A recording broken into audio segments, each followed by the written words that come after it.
क्या मैं देशद्रोही हूं या आतंकवादी? ये सवाल पूछा है जम्मू कश्मीर की पूर्व मुख्यमंत्री और पीडीपी की अध्यक्षा महबूबा मुफ्ती की बेटी इल्तिजा मुफ्ती ने। और मामला किसी आतंकी हमले का नहीं है, मामला है पासपोर्ट का।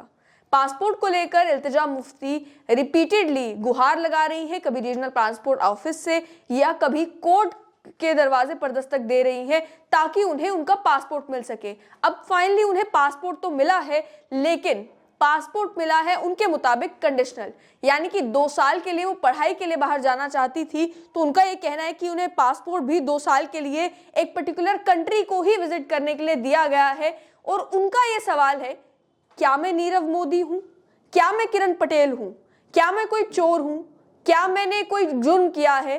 क्या वजह है जिस वजह से मुझे मेरा फंडामेंटल राइट जो अब्रॉड जाना है वो डिनाई किया जा रहा है? इस पासपोर्ट को लेकर उनका यहां तक कहना था कि कोर्ट को गुमराह किया जा रहा है रीजनल पासपोर्ट ऑफिस और सीआईडी के द्वारा।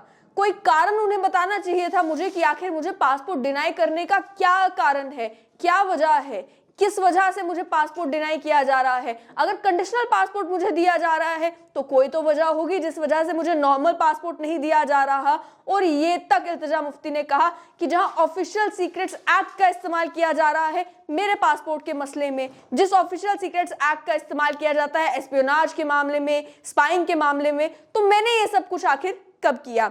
एक लंबा चौड़ा स्टेटमेंट है, एक लंबी चौड़ी वीडियो है जो सोशल मीडिया पर मौजूद है, जिसमें इल्तिजा मुफ्ती बता रही है कि वो जब एक पासपोर्ट लेने के लिए रीजनल पासपोर्ट ऑफिस के पास गई, उसके बाद से लेकर आज तक उन्हें क्या कुछ सहन करना पड़ रहा है केवल और केवल एक पासपोर्ट लेने के लिए। अब उन्हें पासपोर्ट तो मिला है, लेकिन पासपोर्ट मिला है केवल अप्रैल 5, 2023 से लेकर अप्रैल 4, 2025 तक, वो भी यूएई जाने के लिए, जहां वो कह रही थी कि उन्हें पढ़ने के लिए जाना है।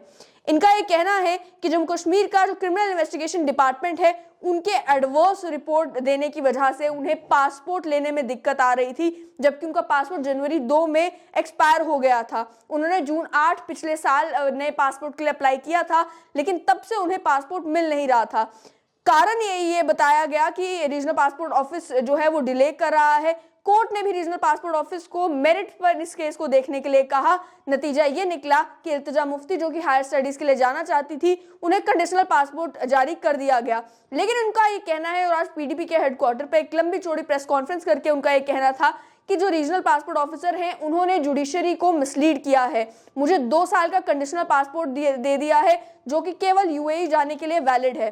उनका ये कहना है कि मैं एक इंडियन सिटीजन हूँ, एक लॉ अबाइडिंग सिटीजन हूँ, और मुझे पासपोर्ट इस वजह से नहीं मिलना था कि मैं महबूबा मुफ्ती की बेटी हूँ, बल्कि इस वजह से मिलना था क्योंकि मैं इंडियन सिटीजन हूँ, ये मेरा एक फंडामेंटल राइट है। लेकिन एक तो 2 साल का पासपोर्ट इशू किया गया और ऑफिशियल सीक्रेट्स एक्ट मेरे अगेंस्ट इन्वोक किया गया। क्यों? क्या मैं फ्यूजिटिव हूं? फ्यूजिटिव यानी भगोड़ा। क्या मैं कोई भगोड़ा हूं? क्या मैं नीरव मोदी हूं? क्या मैं आतंकवादी हूं? क्या मैं एंटी नेशनल देशद्रोही हूं कि मुझे पनिश किया जा रहा है?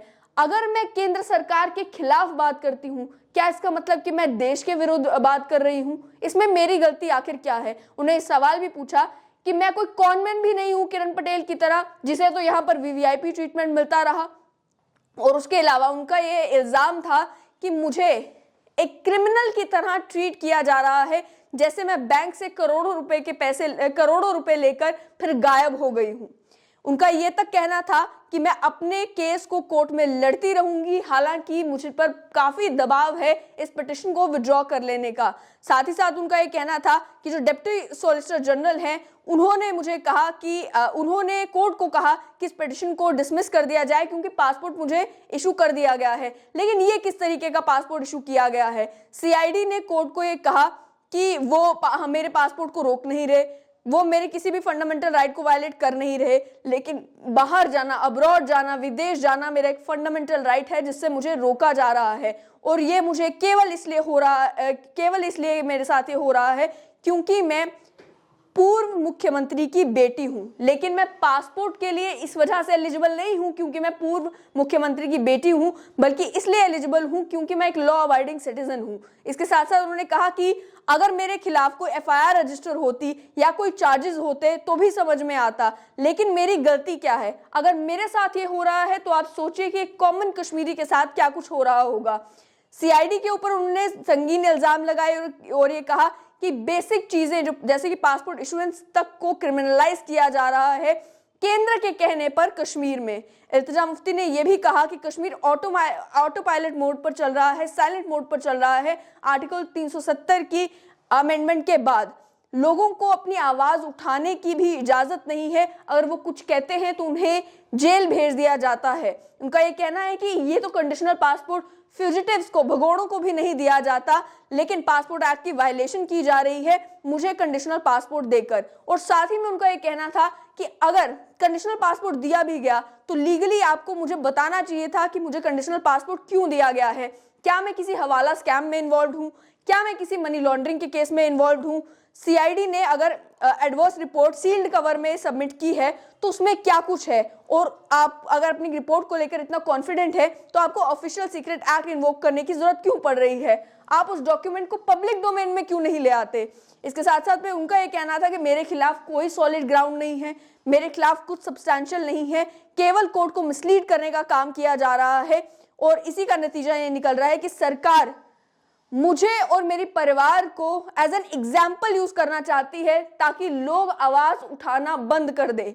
उनका यह कहना है कि कुछ ऑफिसर सीआईडी के ऐसे हैं जो कि डिपार्टमेंट को बदनाम कर रहे हैं, वो कोर्ट को झूठ बोल रहे हैं, वो हमें हरास इस तरीके से कर रहे हैं जैसे नाजी जर्मनी हो। उनका यह भी कहना था कि कश्मीर में तो ऐसा लगता है सीआईडी विभाग का यही काम है कि कॉमन कश्मीरीज को हरास किया जाए, उन्हें तंग किया जाए। और जब उनसे ये पूछा गया कि क्या आप इस मैटर को कोर्ट में आगे परस्यू करती रहेंगी, तो उन्होंने कहा कि उनके लॉयर के ऊपर प्रेशर डाला जा रहा है कि वो इस पिटिशन को विड्रॉ कर लें, लेकिन ये केवल मेरी लड़ाई नहीं है बल्कि मेरे जैसे और कई लोगों की लड़ाई है, इसीलिए मैं अपनी पिटिशन को विड्रॉ नहीं करूंगी और कोर्ट में इस लड़ाई को लड़ती रहूंगी। तो ये पूरी कहानी इल्तिजा मुफ्ती की, जो पिछले साल के जुलाई के महीने से लड़ाई लड़ रही हैं पासपोर्ट इशू करवाने के लिए, जिस पासपोर्ट को लेकर अब उनका ये कहना है कि उन्हें पासपोर्ट दे तो दिया गया, लेकिन जिस वजह से वो पासपोर्ट मांग रही थी यानी पढ़ाई करने के लिए, उसी का ध्यान रखते हुए उन्हें 2 साल का कंडीशनल पासपोर्ट दिया गया है और केवल यूएई जाने के लिए ये पासपोर्ट